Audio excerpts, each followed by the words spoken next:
जर खरोखर आपण अंतःकरणात शुद्ध भावनेने दिंडीत पायी चाललो वाचा शुद्धीचं चोख मिळतं आणि त्या भगवत भक्तानं बोलून ते सत्य होतं महाराज. एवढं सामर्थ्य पण निष्ठेने वारी करणारी असो हा पायी दिंडी सोहळा अनेक वर्षापूर्वी चालत असतो, चालत राहणार आणि चालत आलेला. अनेक रती महारथी विद्वान तत्वज्ञानी पंडित या ठिकाणी असतात. हरिभक्त पारायण गुरुवर दत्तात्रय महाराज दोस्ती मद पामर आहे काय थोडं पण पायीची वाहन पायी बरी आपल्यापेक्षा ज्ञाते जाणते सुज्ञे माझ्यासारख्या पामराकडे त्यांच्या ठिकाणी त्यांच्या समोर सेवा करण्याचा योग प्राप्त होते. गुरुवर रामायणाचार्य दत्तात्रय महाराज लोंढे, कीर्तनकार मृदंगाचार्य गायनाचार्य मृदंगाचार्य राम महाराज लोंढे, गायनाचार्य राजू महाराज, गायनाचार्य गजेंद्र महाराज सूर्यवंशी, प्रवचनकार नाना महाराज, नवले महाराज, अनिल महाराज, भोसले महाराज, सर्व महाराज मंडळी किती महाराज मंडळी महाराज काय सांगावं तो आनंद काय सोहळा. गंधर्वासारखी गाणारे चंद्र सूर्यासारखी मृदंग वाजवणारे परीक्षितीसारखी श्रोते वर्ग आहे पण सांगणारा सुखाचार्य नाही. विठ्ठल विठ्ठल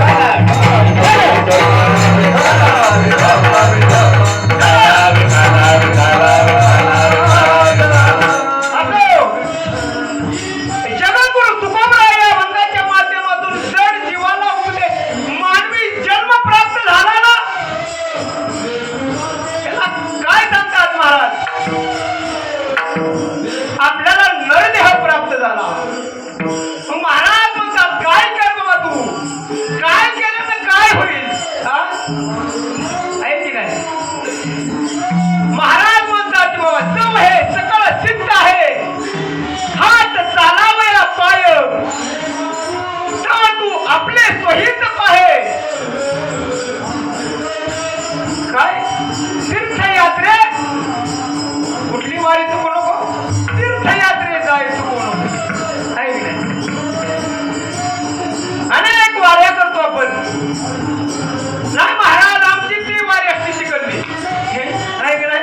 कुठली खंडोबाची वारी, कुणाची कशाची वारी, कुणाची कुठली वारी, कुणाची तुळजापूरची वारी. आपण आपल्या कुलदैवताला विसरतो का? विसरत नाही महाराज. आपण त्या ठिकाणी जातो गेलंच पाहिजे पण जगद्गुरु तुकाराम महाराज सांगतात म्हणजे काय जगद्गुरु तुका अवतार आणि संप्रदाय सकळांचा तुकाराम महाराज म्हणतात तुम्हाला नरदेह प्राप्त झाला नाही. नरदेह कुणाला प्राप्त झाला? एका दुर्मिळ असणारा नरदेह आपल्याला प्राप्त झाला. मग आपण भजन करतो का दिल्लीत पुढे चालतो महाराज का पंक्ती हाणत चालतो नाही. आपल्याला ही जागा देतात लाखो रुपयाचा करोड रुपयाचा बंगला देतात कशासाठी मी आपलं नाही सांगत. अनेक वारकऱ्यांचं बघा आपली दिंडी मी पहिलंच बोललो जनजागरण करणारी दिंडी नाहीतर म्हणतात महाराज आला ना आमची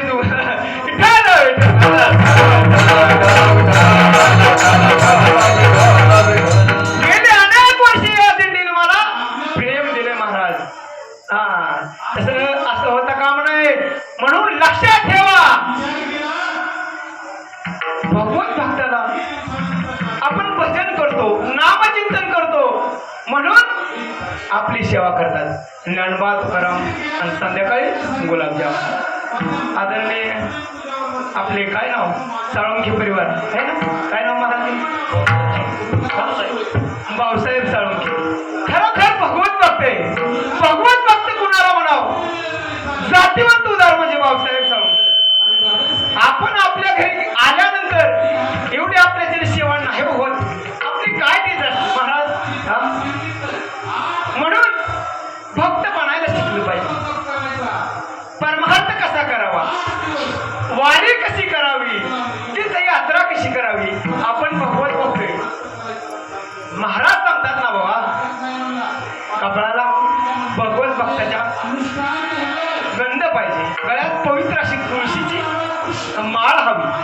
आपल्या गळ्यात माळ आहे का हो? आणि जर असली तर मोठ्या मानाची नसते हा. ती माळ महाराज गोष्टी महाराज अशी दुर्बिणीने बघावं लागते. इतकी बार आहे कुठं गेलं तर म्हणजे आपले झाकून ठेवाय एखाद्या कार्यक्रमात म्हणजे आपली माळ दिसून आहे. आपला स्वाभिमान आपण जतन करत नाही. आपण तिथं लाचार होतो महाराज. नको तिथं. आपल्याला स्वाभिमान पाहिजे. महाराज स्वाभिमानाने सांगतात. काय सांगतात? होईन भिकारी पंढरीचा वाढ असे. भिकारी होईन म्हणजे महाराज काय भिकारी होते? कशासाठी भिकारी झाले? हा महाराज म्हणतात ठाम लोसे द्वारी वाया चक भिकारी.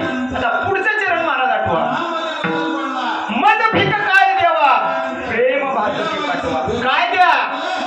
अहो भगवंत तुम्ही जर मला या राखण्याची प्रसन्न झाला तर मी काय मागेन? प्रेम भातुकी पाठवा. वारी कशासाठी करायची?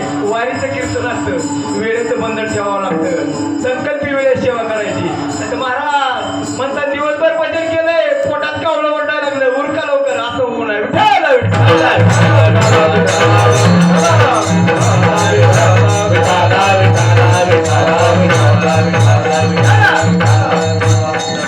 माता भगिनी आमच्या टाळी वाजवितात पण पुरुष मंडळी पुढे अंधारात बसतात. त्यांना वाटतं चलू द्या महाराजाचं भजनांचं आपलं चालू आहे महाराजांचं का असं होतं का नाही? भजन पुढं बसायचं. आज बसला उद्यापासून पुढं बसलं पाहिजे. भजन कसं पण झालं पाहिजे. भजन आहे कसं आहे? शास्त्र म्हणलं की गीता, प्रेम म्हणलं की माता, हा आणि पतिव्रता म्हणलं की कोणा सीता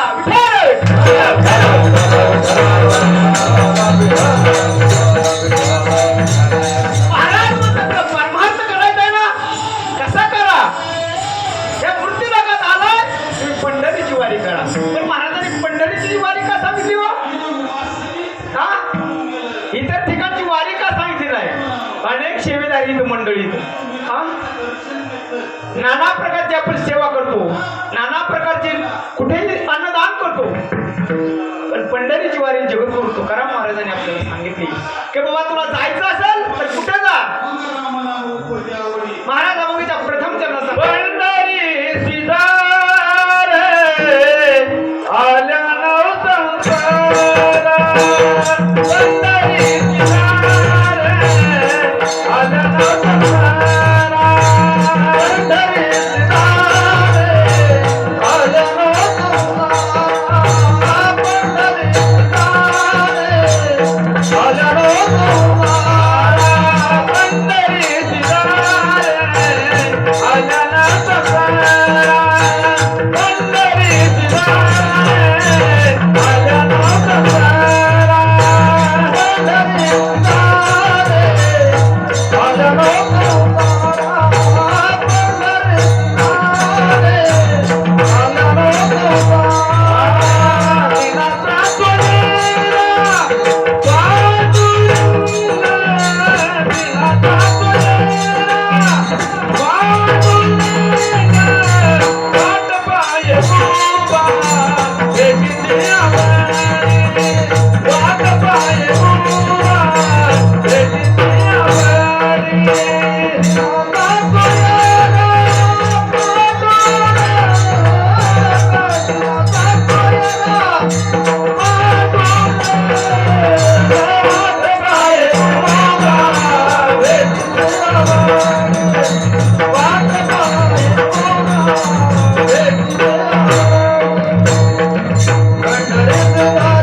जनावराला सांगतात का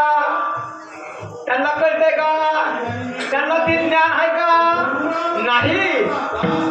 या जड जीवाला मृत्यू लोकात आलेल्या जीवाला सांगतात की बाबा संसाराला आलाय तुम्ही, पंढरीशी जारे आल्यानं संसारा. तर संसार म्हणजे काय?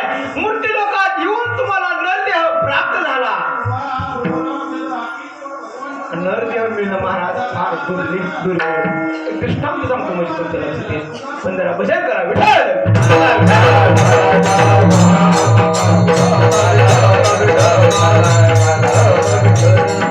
ज्याप्रमाणे एक लक्षात ठेवा, एक राजा होता आणि राजाला कावळ्याची गरज होती. कशाची? कावळ्याची.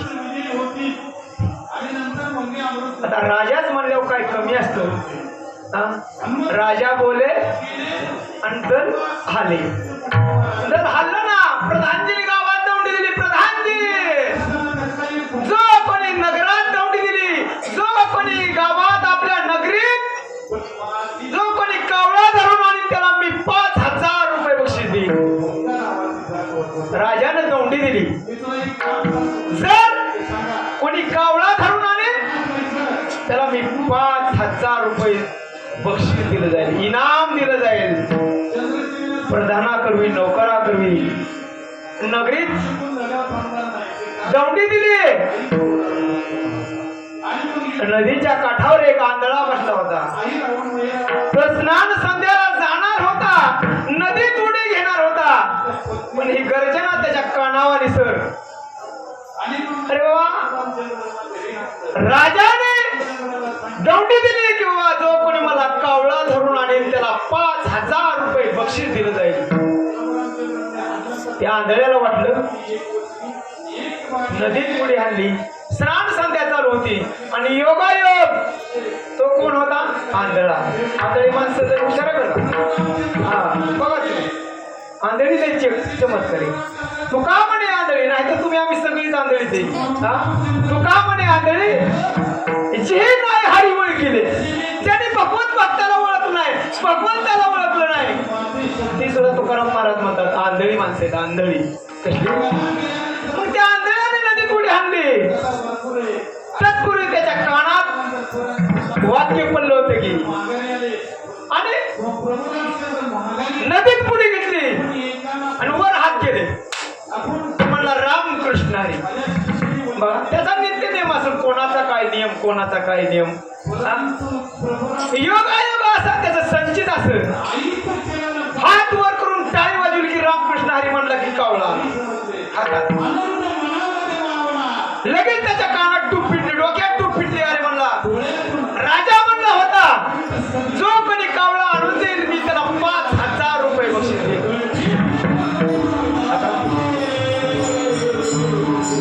धरलेला कावळा दोन्ही हातात बगलेत ठेवला आणि बाहेर येऊन विचार करत होता की सर, हे कावळा पकडला तर 5,000 रुपये, 2 कावळे पकडल्यावर किती हजार मिळतील? बोला, 10,000 मिळतील. म्हणला कशाला बुमलं थिडायचे, राम राम करत. सोपी आयडिया म्हणला. नदीत जायचं, बुडी घ्यायची, वर टाळी मारायची, रामकृष्ण हरी म्हणायचं, लगेच कावळा सापडतोय म्हणला. बघत तसा झालेला कावळा नदीत गेला, आत कमरेवर गेला, छतीत गेला, वर हात केले, बघलं तर कावळा गेला निघून. आता आणि वर टाळी मारली, रामकृष्ण हरी. येईल का कावळा? येईल. आता किती बुडी घेतल्या आणि किती टाळ्या मारत बसल्या, येईल का?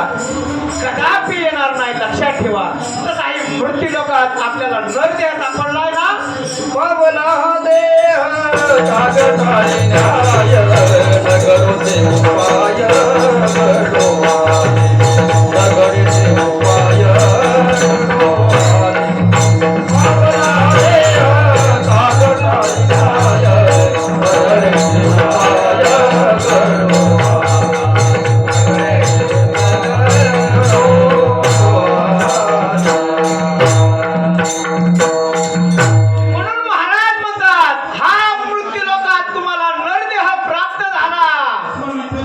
नरदेह प्राप्त झाला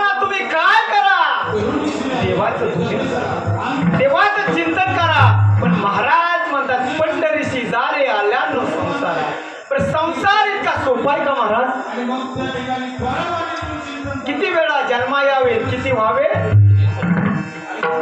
क्षणोक्षणाला जन्मतो, क्षणोक्षणाला आपण मरतो. कुठेतरी अपमान झाला की वाटतं काय, आणि कुणीतरी सत्कार केला, हार घातला, उपर्ण घेतलं की माझ्यासारखा महाराज नाही का. ज्यावेळी सुखामुळे हर्ष युक्त होणार नाही, लक्षात ठेवा, ज्यावेळी सुखामुळे हर्ष युक्त होणार नाही त्यावेळी आपल्या अंगी दुःख सहजपणे सहन करण्याची योग्यता प्राप्त होईल. कळालं का? आपण ज्यावेळेस हात घालून तुरे घालून मौन होणार नाही त्यावेळेस आपल्याला कदाचित दुःख सहन होणार नाही. ह्याच्या पलीकडे जायला हवं, पलीकडे महाराज. म्हणून संसार कशाला म्हणतात? संसाराला बारीक विचार केला ना माय बापू, संसार दुःखमुळे चहूकडे गळ, विश्रांती नाही कोठे, रात्रंदिवस. किती दिवस हलवारी करतो महाराज आपण? कितवा दिवस आहे? पाचवा का सहावा? हा, पाचवा का सहावा दिवस आहे आज तुमचा? आम कुणाच्याच लक्षात नाही का? विठ्ठल विठ्ठल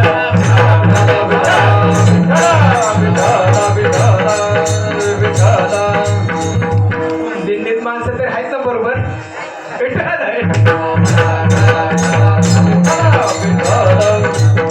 सेकंद काय मागं राहतं, पुढे राहतं, म्हणून विचारायचं, दुसरं काय नाही. असं 5व्या दिवसाची सेवा, 5व्या दिवसाची सेवा. मी काय सांगत होतो, काय सांगत होतो? कीर्तन म्हणून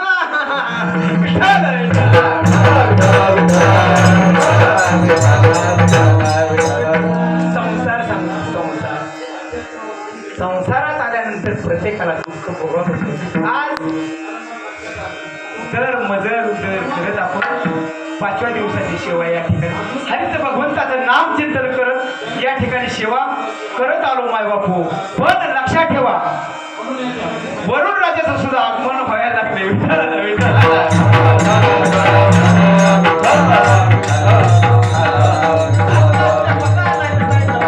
पण लक्षात ठेवा, संसार कशाला म्हणतात? एक दृष्टांत सांगतो म्हणजे तुमच्या लक्षात येईल. विठ्ठल